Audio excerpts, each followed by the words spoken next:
This video is going to show you how to reset a service indicator on a 2015 Mercedes C300. And first thing you're going to do is you're going to close the door.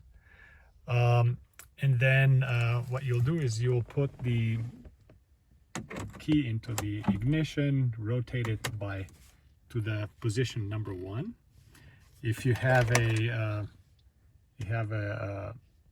push start key, you just push it once quickly, so that would be an equivalent.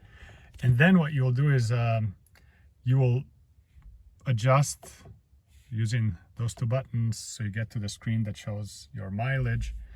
And now in order to get into the screen where you reset the service indicator, you'll essentially push together at the same time the OK button and both of the phone buttons, so the phone hang up and the phone button, so all three of them at the same time.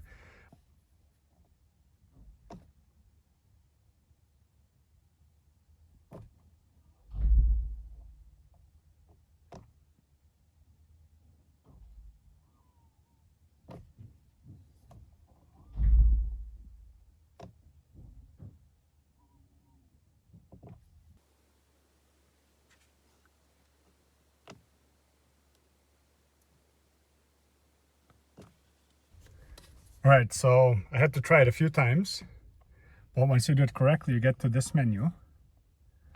And so basically what you're gonna do is use those down buttons now to get to Assist Plus. You're gonna push OK. And then it says switch on ignition. So we're gonna go to one more to the right. And now I can get into using again on up and down to the full service. Tells you what service needs to be done.